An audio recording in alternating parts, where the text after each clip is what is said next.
আমারটা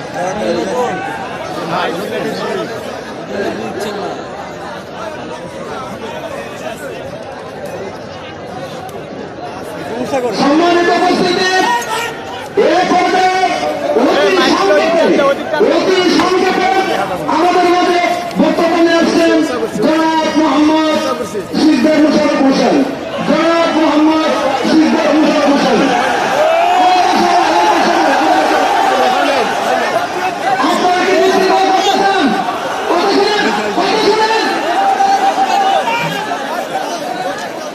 আপনারা 2 মিনিট কথা বলবেন।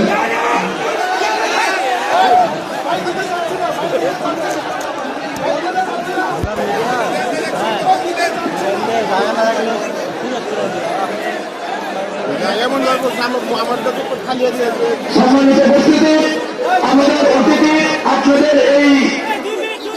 আপনাদের কাছে উনি বক্তব্য দিবেন না, এই জন্য উনি আগে থেকেই বলেছেন আমি বক্তব্য দেওয়ার শুধু পরিচয়। তথাপিও আমাদের ইলতিজামিয়া কমিটির পক্ষ থেকে ওনাকে আমরা চেয়েছিলাম একটু স্বাগত বক্তব্য দেওয়ার জন্য, কিন্তু আপনারা সাথে দিলেন না। কারণ ওনাদের অত্যন্ত পরিশ্রমে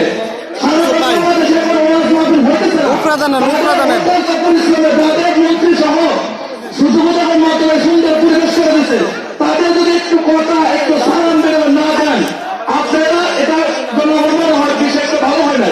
তাই হোক আল্লাহ অতীতের হায়াতের মধ্যে বরকতের মধ্যে আল্লাহ ওনার জনগণের পাশে থেকে থাকি সময় কারণ তৌফিক দেশে বলে বলে আমিন।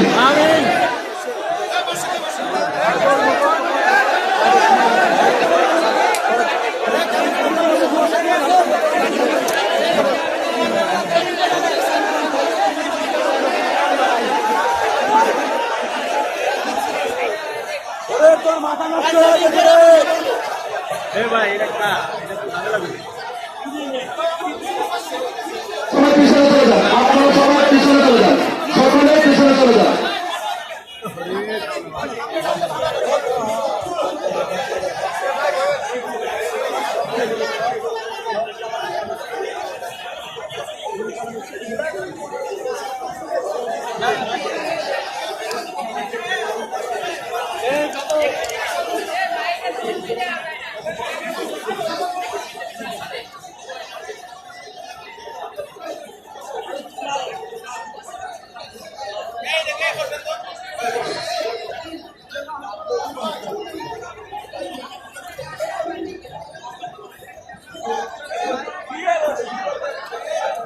বসাই দাও, ব্যাটারি কয় মিনিট যায়?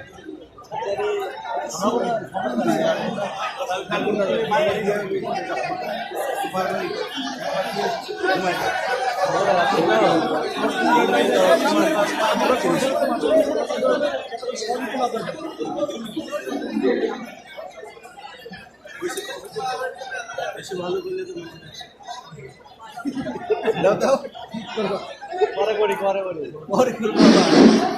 আলহামদুলিল্লাহ আমরা ধৈর্য হারা না হই।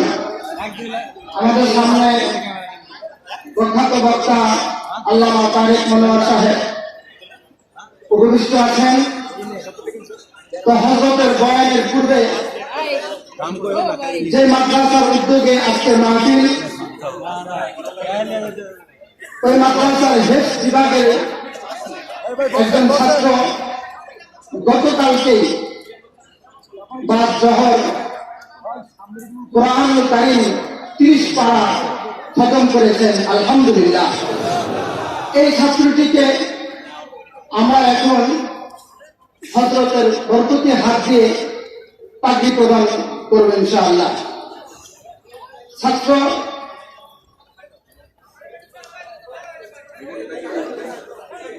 একটু মেহরবানি করে আমার স্টেজে যাওয়া রয়েছে, একটু পিছিয়ে গেলে বলা হয়।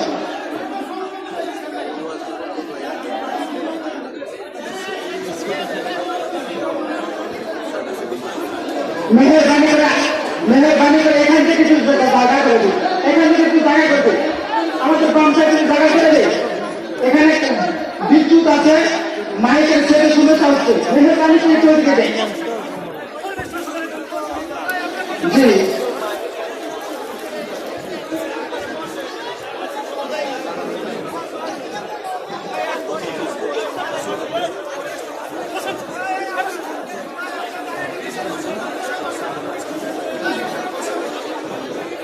যে আলহামদুলিল্লাহ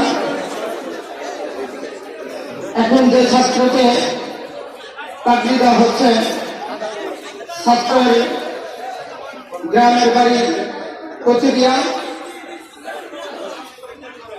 ছাত্র নাম মোহাম্মদ নাহিদুর রহমান, বাবার নাম মশিউর রহমান, গ্রামের নাম কচুরিয়া, জেলা রংপুর। ছেলেটা মাদ্রাসায় বোর্ডিং এ থেকে লেখাপড়া করে। ছেলেটা 2019 সালে কালিয়াকৈর বেফাতুল মাদারিসুল আরাবিয়া 10 করা গ্রুপের মধ্যে প্রথম স্থান অধিকার করেছিল। আলহামদুলিল্লাহ। তো আলহামদুলিল্লাহ ছাত্রকে আমি হযরতের বরকতের হাত দিয়ে পাগড়ি প্রদান করার জন্য অভিনন্দন জানাচ্ছি।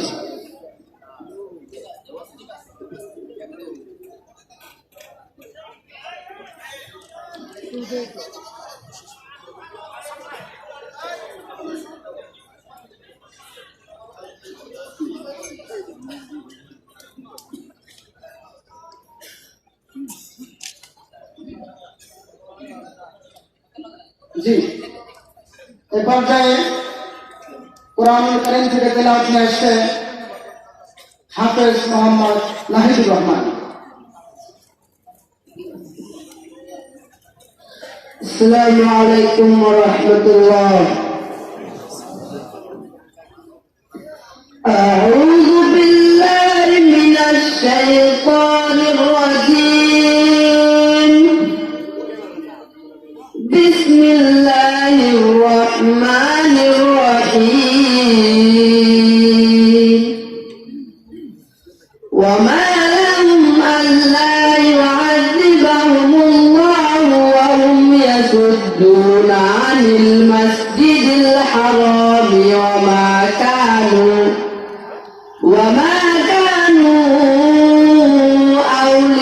আউলিয়াআহ ইন আউলিয়াউহু ইল্লাল মুত্তাকুনা ওয়ালাকিন্না আকতারাহুম লা ইয়ালামুন। ওয়া মা কানা সালাতুহুম ইনদাল বাইতি ইল্লা মুকাআন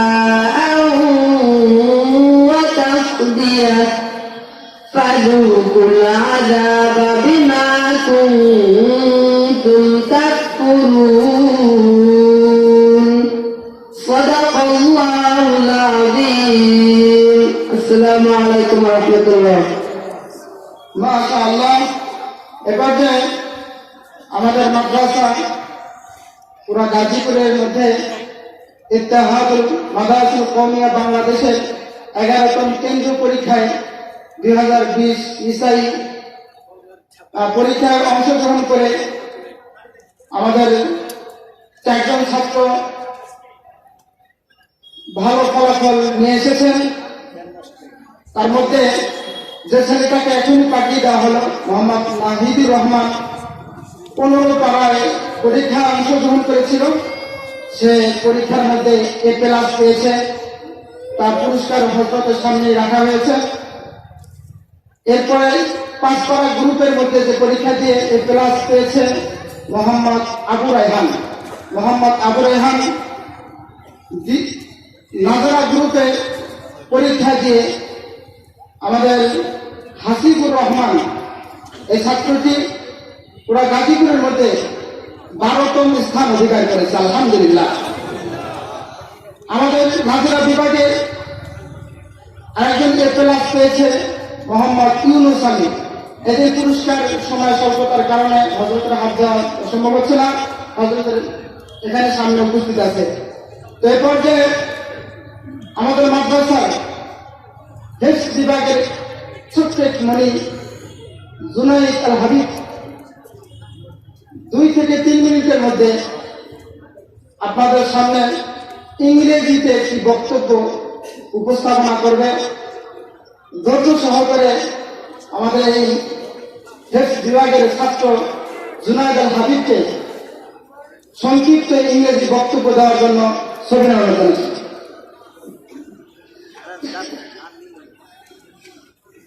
السلام عليكم ورحمة الله وبركاته. أعوذ بالله من الشيطان الرجيم. بسم الله الرحمن الرحيم. لقد كان لكم في رسول الله أسوة حسنة. All praise to Allah, the most greatest, the most merciful. Peace be upon our Prophet Hazrat Muhammad sallallahu alaihi wasallam. After that, good night and I welcome to chairman this program. Respected Gazette special guests, teachers and all my present students today. I will going to lecture about the contribution of Messenger sallallahu alaihi wasallam in establishing of ideal societies whom my dear audience of the great civilization throughout the history such as Greek, Romans, Persian kings. They tried best good and ideal society but no special rule in any civilization have been able to accomplish this. Gender, educational, national, all at all, that's right. Depends properly ideal society and Prophet Muhammad sallallahu alaihi wasallam has been properly an ideal society. And the great civilization, better rule of Allah other of. Allah am I right? He did not work for making an ideal society. From there 5 subjects in my lecture number 1. The right of freedom Allah says in the Holy Quran. Bismillahirrahmanirrahim. La ikraha fid din. That means there is no compulsion in religion or Prophet Muhammad sallallahu alaihi wasallam. Also said no compulsion is to be on the head. Number 2, great quality. Number 3, good manners, honesty, loyalty, etc. Number 4, the most great character of our Prophet Hazrat Muhammad sallallahu alaihi wasallam. Number 5, he was always thinking about the nation. So my dear audience, my prophet, your prophet and prophet in the world was a great social reformer. Allah says, Bismillahirrahmanirrahim. وَمَا أَرْسَلْنَاكَ إِلَّا رَحْمَةً لِلْعَالَمِينَ. So my dear audience, we follow the Hazrat Muhammad sallallahu alaihi wasallam. Allahumma amin. Assalamu alaikum wa rahmatullahi wa barakatuh. মাশাআল্লাহ, আলহামদুলিল্লাহ। আপনাদের অনেক সময়কে আমরা নষ্ট করে ফেললাম হযরতকে সামনে বসে রেখে। তো আমাদের এই মাদ্রাসা মসজিদের জন্য কিছু জায়গা ক্রয় করা হয়েছে। সেই বাবদ আমাদের শরীফুল হক শরীফ ভাই 20,000 টাকা দিয়েছেন এবং মাহফিলের জন্য 10,000 টাকা দিয়েছেন। আল্লাহ তাআলা ওনার দানকে কবুল করেন সবাই আমিন। এই পর্যায়ে গুরুত্বপূর্ণ বক্তব্য নিয়ে আসছেন আন্তর্জাতিক খ্যাতি সম্পন্ন মুফাসসিরে কুরআন আল্লামা তারেক মনোয়ার ঢাকা। আল্লামা তারেক মনোয়ার ঢাকা। আমি হযরতকে কোরআন ও হাদিস থেকে গুরুত্বপূর্ণ নসিহত এবং তাকরীর করার জন্য সবিনয় অনুরোধ জানাচ্ছি।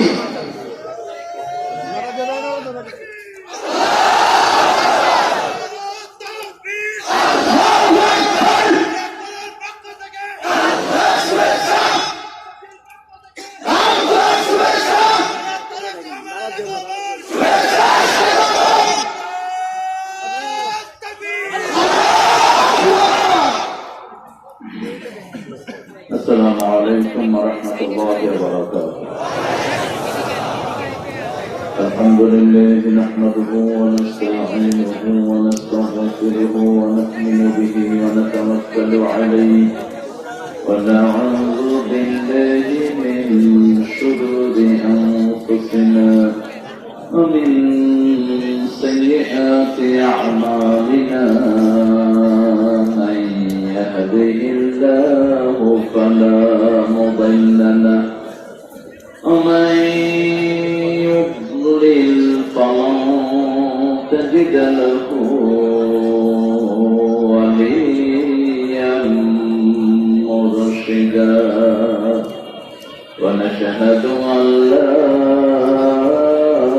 إله إلا الله وحده لا شريك له ونشهد أن سيدنا إمامنا قدوتنا حبيبنا طبيبنا وطبيب أرواحنا محمد الذي أرسله بالحق بشيرا ونذيرا وداعيا إلى الله بإذنه وسراجا منيرا فقد قال الله تعالى في كلامه المجيد وفرقانه الحميد أعوذ بالله من الشيطان الرجيم بسم الله الرحمن الرحيم إن الله وملائكته يصلون على النبي يا أيها الذين آمنوا صلوا عليه وسلموا تسليما اللهم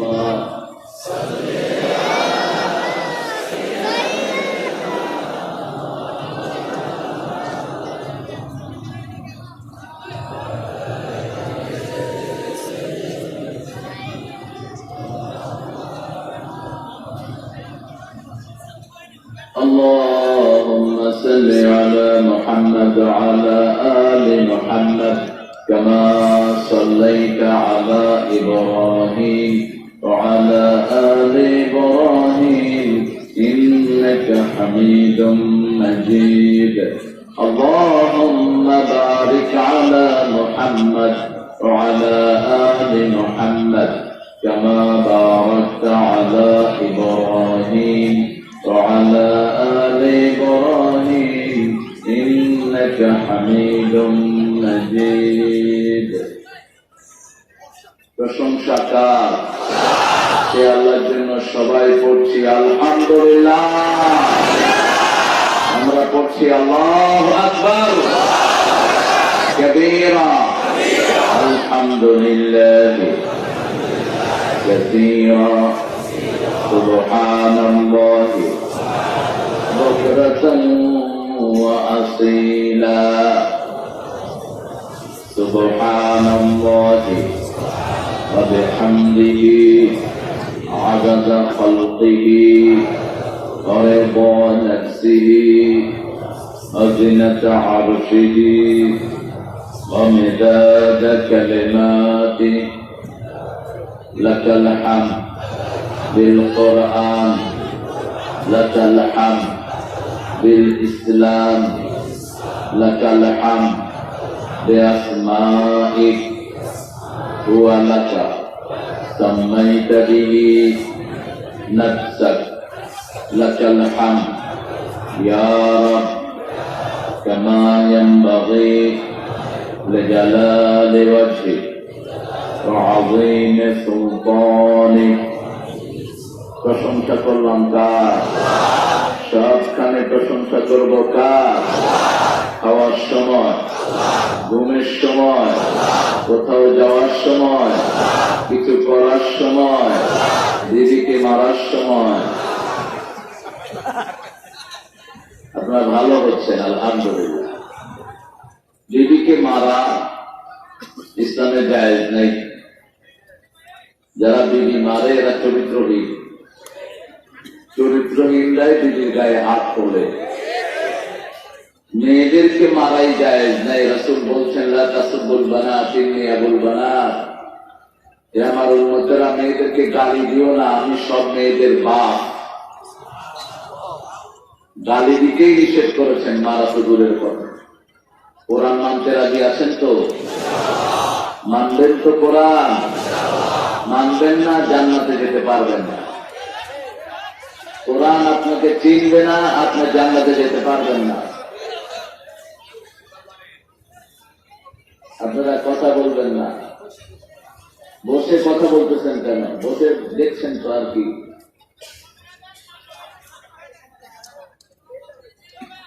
জায়গা ছোট, কিছু করার নেই। অন্য ভাইকে সুবিধা করে দেন, আল্লাহ জান্নাত আপনাকে সুবিধা করে দিবেন। অন্য ভাইকে আপনি কোরআনের জন্য জায়গা করে দেন, আল্লাহ বেহেশতে আপনাকে জায়গা দিয়ে দিবেন। যিনি যেখানে দাঁড়িয়ে আছেন ওখানেই থাকবেন। আমরা এই কিতাবটা ছাড়া কাউকে মানব না পৃথিবী। রাজি আছেন মুসলমান? হাত তুলে আল্লাহকে দেখায়া দেন।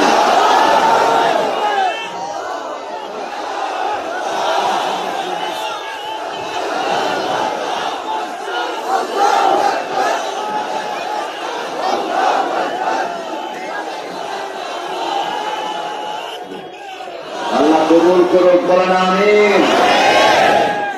সার্বদেশের মায়া কিসের? এই দেশটা আমরা ছেড়েই কবরে যেতে হবে, ঠিক কিনা? কেউ আগে কেউ পরে, যাওয়াতে কোনো মিস নাই। পয়সা হন আর ফকির হন, যেতেই হবে। সেজন্য আখিরাতের জীবন যেন আমরা সুন্দর করতে পারি, আল্লাহ সেই তৌফিক আমাদেরকে দান করুন। মাহফিলের কিছু ডেকোরাম থাকে, সেটা না করলেই নয়।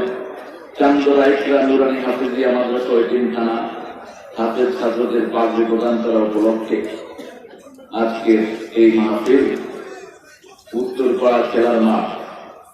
এখানে মাহফিল আরো হয়, ওতেই থাকে মাহফিল। এটা সরকারি জায়গা তো সবাই করতে পারে। এখানে আজকের প্রধান অতিথি আলহাজ অ্যাডভোকেট আতম মোজাম্মেল হক এমপি সাহেব, মাননীয় মন্ত্রী, মুক্তিযুদ্ধ বিষয়ক মন্ত্রণালয়, গণপ্রজাতন্ত্রী বাংলাদেশ সরকার। তিনি মাহফিলগুলোকে পছন্দ করেন।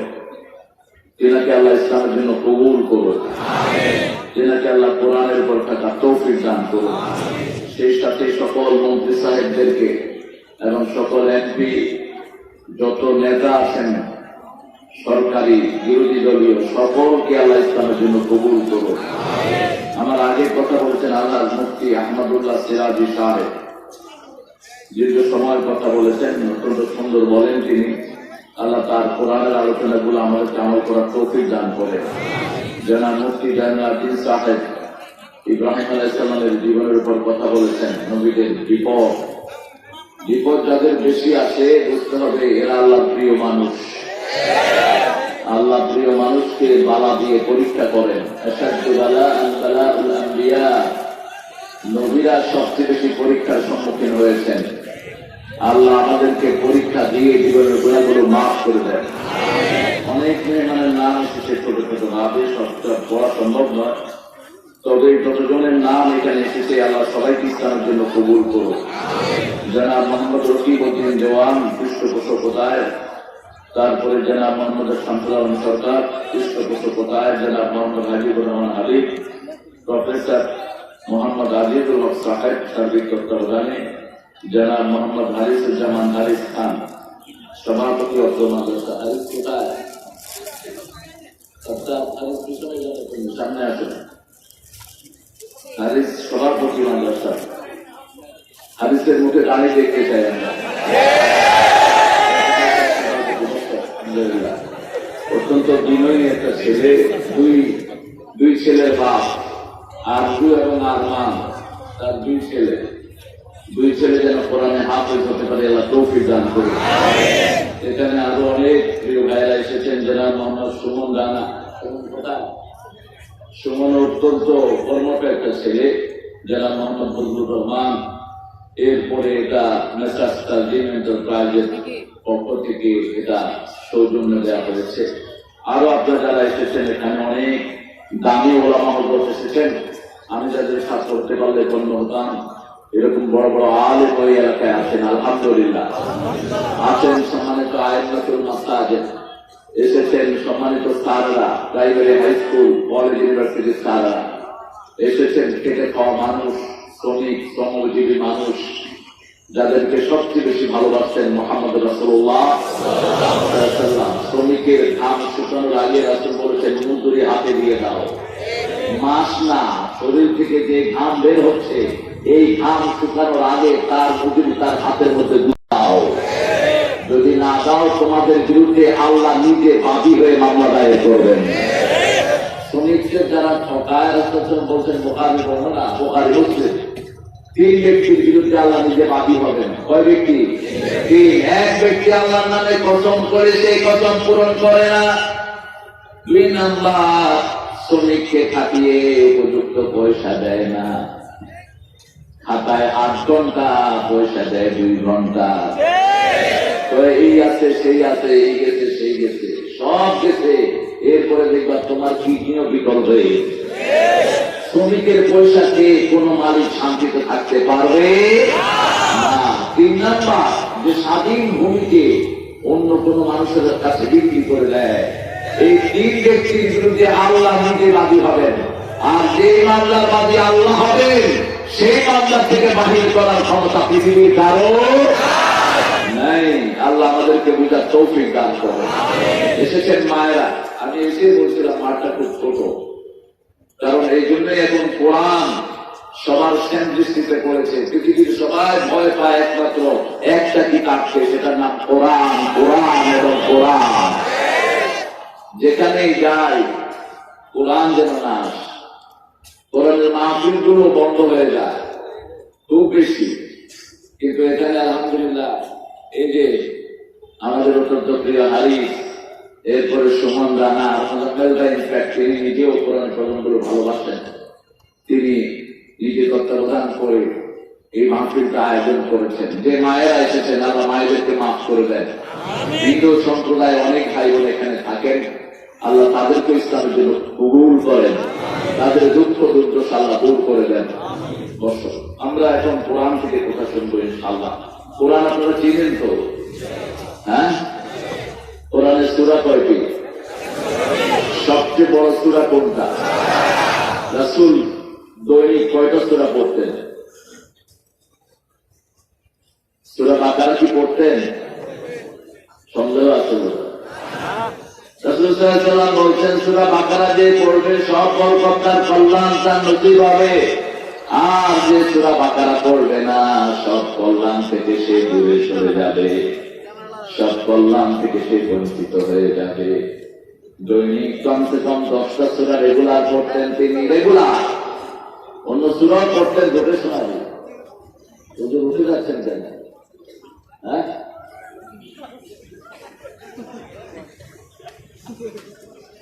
আমরা সূরাগুলো পড়বো, এক একটা সূরার এক এক বরকত। আর কোরআন পড়লে রোগগুলো চলে যায়। এটা কার কথা? আল্লাহর কথা। কোরআনটা হিলিং। সবচেয়ে বড় সূরা সূরা বাকারা, সবচেয়ে বড় বরকত এই সূরা বাকারা। এই সূরা বাকারার শেষের 2টি আয়াত হলো নূর। এটা স্পেশালি একজন ফেরেশতা আসমান থেকে নিয়ে রাসূলুল্লাহর দরবারে হাজির হয়েছে। একটা স্পেশাল দুয়ার খোলা হয়েছে তার জন্য। রাসূল সাল্লাল্লাহু আলাইহি ওয়াসাল্লামের সামনে জিবরাইল আমিন আলাইহিস সালাম বসা ছিলেন। হঠাৎ আকাশে একটা আওয়াজ হয়। রাসূল সাল্লাল্লাহু আলাইহি ওয়াসাল্লাম বললেন, কিসের আওয়াজ?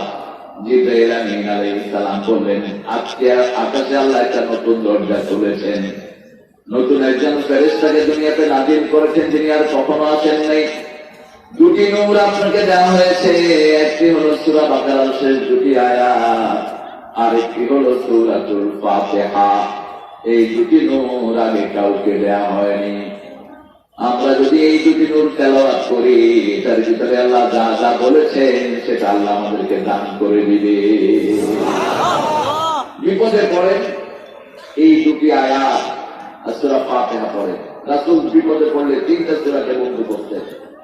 যখনই খারাপ লাগতো রাসূল পড়তেন কুল হুয়াল্লাহু, কুল আউযু বিরাব্বিল ফালাক, কুল আউযু বিরাব্বিন নাস। পড়ে হাতে ফু দিয়ে সেই হাতটা মুখে মুছতেন, হাতে মুছতেন। আর এমনি প্রত্যেক নামাজে তিনটা সূরা পড়তেন। ফজরে এবং মাগরিবে বেশি পড়তেন। ফজরে মাগরিবে পড়তেন 3 তিরিকা 9 বার, 9 বার করে 3 বার করে 3 তিরিকা 9 বার পড়তেন। আর শরীরে যদি ব্যথা বেদনা অনুভব করতেন রাতে পড়তেন কুল ইয়া আইয়ুহাল কাফিরুন। আবার বলতেন যারা তুমি আইয়ুহাল কাফিরুন পড়ে শুনবে শিরক মুক্ত জীবন আল্লাহ তাদেরকে দান করে দিবে। বুঝতে হবে অর্থ। এটা স্পেশাল একটা যুদ্ধের ঘোষণা। মুসলমানের সাথে আর কাফেরের সাথে একটা স্পেশাল ডাইরেক্ট একটা যুদ্ধের ঘোষণা হলো কুল ইয়া আইয়ুহাল কাফিরুন। আল্লাহ বলছেন কুল ইয়া আইয়ুহাল কাফিরুন, হে কাফেরের গোষ্ঠী শোনো, লা আ'বুদু মা তা'বুদুন, তোমরা যেটার ইবাদত করো আমি সেটার ইবাদত করি না। ওয়ালা আনতুম আ'বিদুনা মা আ'বুদ, তোমরা যেটার ইবাদত করো আমি সেটার ইবাদত করি। ওয়ালা আনা আ'বিদুম মা আ'বাদতুম ওয়ালা আনতুম আ'বিদুনা মা আ'বুদ, আমি যেটার ইবাদত করি তোমরা করো না, তোমরা যেটার ইবাদত করো সেটা আমি করি। লাকুম দীনুকুম ওয়ালিয়া দীন, তোমাদের দিন তোমাদের কাছে, আমাদের দিন আমাদের কাছে। আমাদের দিন হলো ইসলাম দিয়ে জীবন শুরু করা, নামাজ দিয়ে দিন শুরু করা, নামাজ দিয়ে দিন শেষ করা। আর তাদের দিন হলো অন্য কিছু করা। ঠিক না ঠিক? এই জন্য আমরা ইসলাম মেনে চলবো। এই সূরা পড়লেই রাসূল সাথে পড়তেন কুল হুয়াল্লাহু আহাদ, আল্লাহুস সামাদ, লাম ইয়ালিদ ওয়া লাম ইউলাদ ওয়া লাম ইয়াকুন লাহু কুফুয়ান। 27 বার পড়তেন এই সূরা কমসে কম রাসূল প্রতিদিন। এটা নরমালি 27 বারের মতো পড়তেন সূরা ইখলাস। কখনো কখনো মাগরিবের সুন্নায় 14 বার পড়তেন কুল হুয়াল্লাহু আহাদ। আর নরমালি তো আছেই। আবার বলতেন যারা এই সূরা ইখলাস 10 বার পড়বে আল্লাহ জান্নাতে তাদেরকে একটা প্রাসাদ বানিয়ে দিবেন। কোন ফু যদি কেউ নিতে চায় সেজন্য সূরা ফাতিহা পড়ে ফু নেয়। যারা সূরা ফাতিহা পড়ে ফু নেয় কোরআনের সব বরকত তাদের নসিব হয়ে যায়। দোয়ার মধ্যে শ্রেষ্ঠ দোয়া হলো সূরা ফাতিহা। কোন দোয়া পারেন না হাত তুলে পড়বেন আলহামদুলিল্লাহ রাব্বিল আলামিন। এই সূরা ফাতিহা যার নসিব হয় তার সকল দোয়া নসিব হয়ে যায়। একটা সূরার ভিতরে আল্লাহ সব দোয়া ঢেলে দিয়েছেন। আজকে সূরা হুদ থেকে কিছু কথা বলার চেষ্টা করবো। আল্লাহ তৌফিক দান করেন। 11তম মাহফিল আজকে এটা। আমি অনুরোধ করবো যুবকদেরকে যে আপনারা যখন মাহফিল করবেন বিষয় ধরিয়ে দিবেন আলেমদের। বিষয় ধরিয়ে দিলে মুসল্লির জন্য সুবিধা আর হুজুরদের জন্য সুবিধা। তা না হলে দেখা যাবে যে 2-3 হুজুর কথা বলেছেন একই কথা, আবার 10-15 মিনিটেও কথা শেষ করতে পারবেন না। কথার একটা কনক্লুশনে যেতে হবে। আপনাদের কষ্ট হচ্ছে অনেক। এটি কোরআনের বাস্তবতা। কোরআনকে কমানোর কোন শক্তি পৃথিবীর কোন শক্তি নাই। এটা সারা পৃথিবীর একই চিত্র। এখন শুধু কোরআন থেকে মানুষ আসছে। এই জন্য ভয় করে লাভ নেই। কোরআন আগামী দিনের ভবিষ্যৎ হলো কোরআন। আগামী দিনের মুসলমান পৃথিবীর নেতা হবে।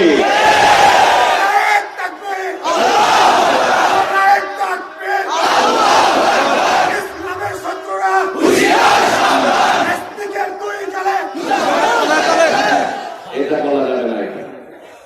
এখানে শত্রুরা আসেনি, বলতে হবে দুনিয়া মুসলিম এক হও। আমরা চাই আমাদের শত্রুরাও এখানে এসে আমাদের বন্ধু হোক, ঠিক কিনা? নাস্তিকের দুই গালে জুতা মারো তালে তালে, ও তো ফুটবলটা বুঝতেই পারবে না, জুতা খাই তো ওর গালে থাকতে হবে। হার্ট শিখে যাওয়া যাবে না। যে করোনা শুরু হয়েছে, ইসলাম ছাড়া কোনো গতিও নাই। ইসলাম নাই যে দেশে, করোনা বেশি সে দেশে। কোন দেশে করোনা বেশি? আমেরিকা। তবে আমেরিকা এখন মুসলমান হচ্ছে দলে দলে, আলহামদুলিল্লাহ। আমার নাকান্দার হাতেই তো বহু হয়েছে, গত ঈদের আগের ঈদেই হয়েছে, গত রোজার ঈদের আগের রোজার ঈদে। আমরা সূরা হুদ থেকে কথা শুনি। قل أعوذ بالله من الشيطان الرجيم بسم الله الرحمن الرحيم ألف لام را كتاب أحكمت آياته ثم فصلت من لدن حكيم خبير সুবহানাল্লাহ। আলিফ লাম রা হরফ মুকাত্তাআত, এগুলো অর্থ আল্লাহ তাআলা কেউ জানে না। অর্থ জানার চেষ্টা করাও উচিত নয়। যাদের অন্তরে বক্রতা আছে, আল্লাযীনা ফী কুলূবিহিম যায়গুন, যাদের অন্তরে বক্রতা, তারাই অর্থ জানার জন্য চেষ্টা করবে। কিতাবুন উহকিমাত আয়াতুহু, এমন একটা কিতাব যেটার সবগুলো আয়াতকে আমি আল্লাহ নিজে ব্যাখ্যা করে দিয়েছি, তাফসীর করে দিয়েছি, একমত পূর্ণ করে দিয়েছি। আল্লাহর চেয়ে বড় হাকিম আর কেউ। এই পৃথিবীর সবচেয়ে বড় আদালত, সবচেয়ে বড় বিচারের আদালত বলা হয় মানুষের বিবেক। এটা কোরআন বিরোধী কথা। আল্লাহ বলেছেন আল্লাহর চেয়ে বড় বিচারক আর কেউ। আলাইসাল্লাহু বিআহকামিল হাকিমিন। রাসূল সাল্লাল্লাহু আলাইহি ওয়াসাল্লাম যখন এই আয়াতটা পড়তেন, সাথে সাথে তিনি বলতেন বালা নাহনু যালিকা মিনাশ শাহিদিন ওয়াশ শাকিরিন আলহামদুলিল্লাহি রাব্বিল আলামিন। আল্লাহ বলছেন আমি কি সবচেয়ে বড় বিচারক নই? আমি কি সবচেয়ে বড় হাকিমের হাকিম নই? সাথে সাথে রাসূল বালা বলে উত্তর দিতেন, আমরাও উত্তর দিচ্ছি, পড়েন বালা নাহনু যালিকা মিনাশ শাহিদিন والشاكرين والحمد لله رب العالمين احكمت آياته। কথা বলেন কিতাবুন, এটা কিতাব, এটা যে শ্রেষ্ঠ কিতাব আর একটাও। সকল কিতাবে ভুল আছে, এই কিতাবে কোনো ভুল। ভুল তো দূরের কথা, সন্দেহই ভুল তো পরে, আগে তো সন্দেহ। আল্লাহ বলছেন যালিকাল কিতাবু লা রাইবা ফীহি হুদাল লিল মুত্তাকিন। এটা এমন কিতাব বিয়ন্ড ডাউট, কোন রকমের সন্দেহ নাই, সমস্ত মুত্তাকিদের জন্য এটা হেদায়েত। তবে হেদায়েত হলো মানুষের জন্য, হেদায়েতের ফল হতে পারবে মুত্তাকিরা। কিতাব দিয়ে আমরা চলি, কিতাব ছাড়া মানুষ চলতে পারে? যেখানে এটাই কিতাব, আমল নামার কিতাব আছে না নাই? আম্মা মান উতিয়া কিতাবাহু বিয়ামিনিহি ফাসাউফা ইউহাসাবু হিসাবান ইয়াসীরা ওয়া ইয়ানকালিবু ইলা আহলিহি মাসরুরা। যার ডান হাতে আমল নামা দিয়ে দেওয়া হবে, আল্লাহ বলছেন বিনা বিচারে আমি তারে মাফ করে দেব। রাসূল সাল্লাল্লাহু পড়ে কাঁদতেন আর বলছেন আল্লাহুম্মা হাসিবনি হিসাবান ইয়াসীরা। বলেন আল্লাহুম্মা হাসিবনি হিসাবান ইয়াসীরা, আল্লাহুম্মা হাসিবনি হিসাবান ইয়াসীরা। জাতীয় কবি বড় সুন্দর করে একটিকে ব্যাখ্যা করেছেন, রোজ হাসরে আল্লাহ আমার করোনা বিচার, আল্লাহ করোনা বিচার, বিচার চাহে না তব দয়া চাহে গুনাহগার, আল্লাহ করোনা বিচার। সাল্লাল্লাহু আলাইহি ওয়াসাল্লাম আল্লাহর দয়া ছাড়া বাঁচার কোনো উপায় সাহাবায়ে কেরাম বলেন ইয়া রাসূলুল্লাহ আপনিও নয়। রাসূল সাল্লাল্লাহু আলাইহি ওয়াসাল্লাম নিজের দিকে আঙ্গুল ইশারা করে বলেন আমিও নয়, তবে আল্লাহ আমাকে ভরসা দিয়েছেন ইয়া রহমাতান আল্লাহ, আল্লাহ রহমতের চাদরে আমাকে ঢেকে নিবে। আমল দিয়ে পার পাওয়ার কোন উপায় একমাত্র রহমত তার। কার রহমত? বিচার যদি করবে কেন রহমান নাম নিলে, ও নামের গুণে তরে যাব কেন এ ধ্যান দিলে, দিলে ভিখারি ওরে আমি ইচ্ছা যে দিল চাইব স্বামী, সেদিন শূন্য হাতে ফিরিয়ে দিতে পারবে না তো আর আল্লাহ, করোনা বিচার আল্লাহ, করোনা বিচার। আমিন আমিন। চাইতে হবে রহমত, রহমত চাওয়ার মাধ্যম হলো নামাজ, রহমত চাওয়ার মাধ্যম হলো কালেমা, রহমত চাওয়ার মাধ্যম হলো কোরআনের দল করা, রহমত চাওয়ার মাধ্যম হলো মানুষের উপরে ইহসান করা, রহমত চাওয়ার মাধ্যম হলো প্রতিবেশীকে সহযোগিতা করা, হোক সে হিন্দু বৌদ্ধ খ্রিস্টান, রহমত চাওয়ার মাধ্যম হলো অন্য মানুষের উপরে দয়া করা। তাহলে আমাদের উপরে দয়া করবেন কে? প্রতিটা নারী একটা মেয়ে প্রতিটা নিজের শরীর বিক্রি করে খেত। হঠাৎ করে এসে দেখলো একটা ছাত্রী দল, একটা বিপাশাক্ত কুকুর পানির পিপাসায় ছটফট করছে, পাশে কূপ, পানি ওঠানোর কিছু নেই, নিজের ওনাটা একটা শুকনা স্যান্ডেলে বেঁধে ওই কূপের ভিতরে ছেড়ে দিয়েছে। স্যান্ডেল ভিটার পর কিছু পানি উঠল, সেই পানি চিবে চিবে কুকুরের মুখে থাকছে। কুকুর ওই পানিকে তাকে কৃতজ্ঞতা জানাচ্ছে, তার চারপাশে ঘুরছে। মেয়ের মনের ভিতরে পরিবর্তন শুরু হলো, আরে এই পচা স্যান্ডেল ভিজানো পানিকে আল্লাহর এক সৃষ্টি আমার কৃতজ্ঞতা জানাচ্ছে, আর আমি সেই আল্লাহর কত বড় হুকুম অমান্য করে খারাপ কাজ করছিলাম। সাথে সাথে তওবা করলো, এক তওবা এসে জান্নাতুল ফেরদাউসের বাসিন্দা হয়ে গেল। আরেকজন নেককারী নেই, একটি বিড়াল পালতেন, এগুলো বুখারী মুসলিমের বর্ণনা। বিড়ালকে খাওয়া না দিয়ে একটা জায়গায় তিনি বেঁধে রেখেছেন, খাওয়া না পেয়ে বিড়াল দুনিয়া থেকে বিদায় হয়ে গেছে।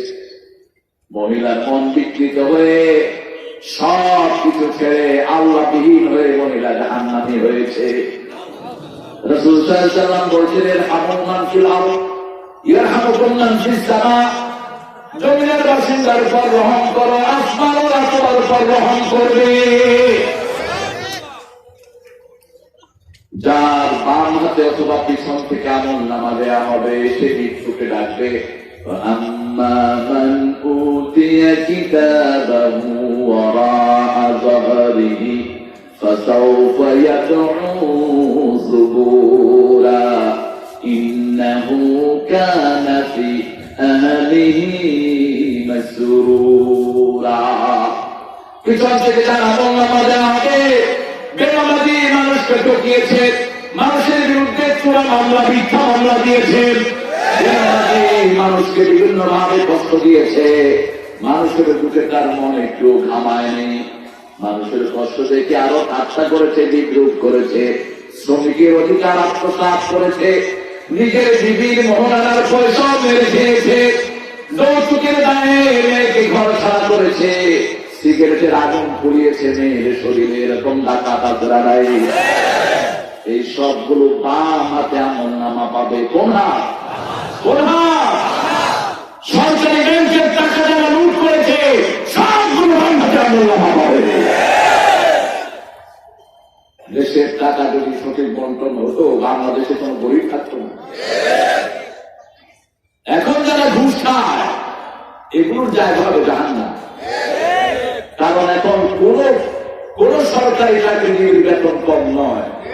সবচেয়ে অল্প বেতনের পুলিশ ভাই এখন 30,000 টাকা বেতন পায়, ঠিক কিনা কথা? এখন যারা ঘুষ খায়, বুঝতে হবে সুখে খায়। কিসে খায়? সুখে খায়। ঘুষকে তো ঘুষও বলে না, কয় কিছু আনেন নাই, মনে হয় এর বাপের কাছে দিয়ে এত সুন্দর করে কিছু আনেন নাই। রমজানে গেছে, মাথায় চুটি, মুখে দাঁড়ি, আমি কি করে রাখছি, আপনি যে জানছেন এটা আমি করুন না, দয়ের করুন। শালা খবিস কোথায় যায়? তুই কি মনে করস তো রোজা হয়ে গেছে? তোকে ফেরেশতারা সুটা পেটা করে জাহান্নামে ঢুকায়। তুই মনে করেছিস আল্লাহ তোকে দেখে না? সবার উপর রহম করতে হবে, তার হুকুম আল্লাহর হুকুম। রাসূল সাল্লাল্লাহু আলাইহি ওয়াসাল্লামের ঘরের সামনে দিয়ে কাফেরে যাচ্ছে, রাসূল ডাকলেন, ডেকে সাত ছাগলের দুধ কাফেরে খাওয়ায়া দিতে। সাত ছাগলের দুধ খায় কাপড় করছে, লা ইলাহা ইল্লাল্লাহ সাল্লাল্লাহু। কিছুদিন পরে লোকটা আবার আসছে, একটা ছাগলের দুধ দিয়েছে, লোকটা খেতে পারে নাই। রাসূল বলেন কাফের খায় 7 পেটে, মুমিন খায় 1 পেটে। মুমিনের বাকি পেটে কি থাকে? কি থাকে জান না? কি থাকে? রহমত। কি থাকে? রহমত। দেখেন না আমাদের কত রহমত। আমাদের দেশের লোক 3 বেলা খেতে পায় না, 30 লক্ষ রোহিঙ্গারা আমরা খাওয়াই। দেখেন না কত রহমত। আমাদের ঘরের অনেকের ঘরের চাল নাই, থাকার জায়গা নাই, রাস্তার পাশে পলিথিন নিতে থাকে। আমরা 20 লক্ষ রোহিঙ্গা রেখেছি, খাবিও ঘরের থাকবি, সুন্দর করে করি। এটা নাকি? এটা আমরাই পারি, আর কেউ পারে না দুনিয়ার কোন মুসলমানদের পারে না, আমরাই পারি, ঠিক কিনা? কারণ আমরা ভয় হোক, ভালোবাসায় হোক, কিতাবের কাছে আসি। সুযোগ পেলেই আমরা পড়ি সুবহানাল্লাহ, আলহামদুলিল্লাহ, লা ইলাহা ইল্লাল্লাহ, লা ইলাহা ইল্লাল্লাহু মুহাম্মাদুর রাসূলুল্লাহ সাল্লাল্লাহু। কুরআন শরীফে 2 রকমের আয়াত আল্লাহ দিয়েছে। একটা হলো আয়াতে মুহকামাত, হুন্না উম্মুল কিতাব, এগুলো হলো কিতাবের মা। মায়ের কথা যেমন সব সন্তান বুঝে, বাবার কথা বুঝে কে? মা। বাবার কথা বুঝে কে? মা। মা সবার কথা বুঝে। আল্লাহ বলছেন মুহকাম মুহকামাত আয়াত যেগুলো, সেগুলো সবাই বুঝবে। আর যেগুলো মুতাশাবিহাত, ওগুলো আল্লাহ ছাড়া কেউ বুঝবে। যেমন আলিফ লাম মিম আল্লাহ ছাড়া কেউ বুঝে, ইয়াসিন আল্লাহ ছাড়া কেউ বুঝে, ফাত আল্লাহ ছাড়া কেউ বুঝে। এটা কোরআনের সবচেয়ে বড় মুজিজা। কোরআন ছাড়া কোন কিতাবে এরকম অক্ষর পাওয়া যায় না। কোরআন ছাড়া অন্য কোন কিতাবের লেখক বলতে পারে না যে আমি যে শব্দ দিলাম এটা শুধু আমি বুঝবো, তোমাদের বুঝার দরকার নাই। যদি এরকম কোন কিতাব কেউ লেখে, আমরা বলবো তোমার কিতাব তুমি বুঝো, আমাদের পড়ার দরকার নাই। কিন্তু কোরআন বলছে এই অক্ষর গুলো পড়লে সওয়াব আছে না নাই? রাসূল বলছেন আলিফ লাম মিম, আমি বলে একটা হরফ, আলিফ একটা হরফ, লাম একটা হরফ, মিম একটা হরফ। যে আলিফ লাম মিম একসাথে পড়বে 30টা নেকি তার আমলনামায় যোগ হয়ে যাবে, 30টা গুনাহ মাফ হয়ে যাবে, 30টা মর্যাদা তার বেড়ে যাবে। ইন্নাল হাসানাতি ইউযহিবুন সাইয়্যাত, যখন নেক ঝুঁকে সেখান থেকে গুনাহ বের হয়ে যায়। আর যদি মনে মনে সওয়াব বের করে দিতে চান, ঘরের ভিতরে কুত্তা পালবেন। ঘরের ভিতরে যারা কুত্তা পালে, এদের প্রতি মিনিটে, প্রতি ঘন্টা, প্রতি দিনে সওয়াব, জামাতাইন আযীমাতাইন, বিশাল পাহাড় পরিমাণ সওয়াব আমলনামা থেকে বেরিয়ে যায়। আর যারা জানাজায় যায়, রাসূল সাল্লাল্লাহু আলাইহি ওয়াসাল্লাম বলছেন, বুখারী বর্ণনা, জানাজায় গেলেন, এক খেরাত সোয়াব, মাটি দিলেন আরেক খেরাত সোয়াব, গোয়ালেন আরেক খেরাত সোয়াব। সাহাবায়ে কেরাম বলেন মা হুয়াল খেরাত, খেরাতটা কি? রাসূল বললেন জাবালাতাইন আযীমাতাইন, দুটি বিশাল পাহাড় পরিমাণ সোয়াব আল্লাহ তোমার আমলনামায় দিয়ে দিবে। এই জন্য যে কোনো বুদ্ধা মানুষ দেখতেই তার পাশে গিয়ে কালেমা পড়া শুরু করবে, হোক সে হিন্দু, হোক সে বৌদ্ধ, হোক সে নাস্তিক। আপনি জানেন না তার পরিচয়, তার পাশে পড়বেন লা ইলাহা ইল্লাল্লাহ, লা ইলাহা ইল্লাল্লাহ, লা ইলাহা ইল্লাল্লাহু মুহাম্মাদুর রাসূলুল্লাহ সাল্লাল্লাহু। তাকে নির্দেশ দিবেন না যে ভাই তুমিও পড়ো না, নির্দেশ দিবেন না। রাসূল সাল্লাল্লাহু আলাইহি ওয়াসাল্লাম বলছেন তোমরা পড়বা, তাহলে তার মুখ তুলে যাবে। শুধু দুই ব্যক্তি মৃত্যুর সময় কালেমা মুখে আসবে না, যে মা বাপকে কষ্ট দিয়েছে, মা বাপকে যে কষ্ট দিয়েছে তার মুখে কালেমা আসবে, আর যে রাসূলের সাথে বেয়াদবি করেছে তার মুখে কালেমা আসবে। মা বাপের পরেই, মা বাপের আগে হলো রাসূলের মর্যাদা, রাসূলের পরেই পিতা মাতার মর্যাদা দান করেছেন কে? এই জন্য পিতা মাতা বেনামাজি হোক, পিতা মাতা গাফেল হোক, অন্য ধর্মের হোক, তাদের সাথে কোন রকমের বেয়াদবি করা যাবে, সম্মান সূচক ব্যবহার করতে হবে। আকুল্লাহুমা কাওলান কারীমা, কারীম মানে হলো নরম কথা, কারীম মানে হলো সম্মানজনক কথা, কারীম মানে হলো সবচেয়ে সম্মান সূচক শব্দ পিতা মাতার জন্য ব্যবহার করা। অনেক সন্তান বাপ মাকে বুড়া বুড়ি বলে জায়েজ নাই। আপনার বাচ্চাকে বুড়া বলতে পারবেন না, এটা অসম্মানজনক শব্দ। আপনি যদি কোনো বৃদ্ধ লোক করেন ওই বুড়া, তো সম্মান হলো? কথা বলেন না কেন? বাংলাদেশে বিষয়ে একটা সুন্দর শব্দ চালু হয়েছে, সিনিয়র সিটিজেন। এই সিনিয়র সিটিজেন শব্দটা আমেরিকা থেকে হায়ার করা হয়েছে। আমেরিকাতে বৃদ্ধ, খুব বয়সে বৃদ্ধ যারা পেনশন খায় তাদেরকে বলা হয় সিনিয়র সিটিজেন। এটা একটা সম্মানজনক শব্দ। আপনি বৃদ্ধকে সম্মান করবেন, শিশুকে আদর করবেন, রাসূলের উম্মত হয়ে যাবেন। আর যদি বৃদ্ধকে সম্মান না করেন, শিশুকে আদর না করেন, রাসূল বলছেন লাইসা মিন্না, সে আমার উম্মত না, আমার দলভুক্ত সে নয়। আর যে রাসূলের দলের নয় সে জান্নাতে যেতে পারবে না। যে চিটার ধোঁকাবাজি করে সেও রাসূলের উম্মত। ধোঁকাবাজ চিনেন তো? কথা কন না কেন? ফ্যাক্টরিতে আসে না নাই? ধোঁকাবাজের তো অভাব নেই। দেখেন না করোনা ধোঁকাবাজ কতগুলো বাইরে, হসপিটাল করেছে, করোনার কিছু নাই, সার্টিফিকেট দেয়। হসপিটাল 12,000 হসপিটালের কোনো কাগজ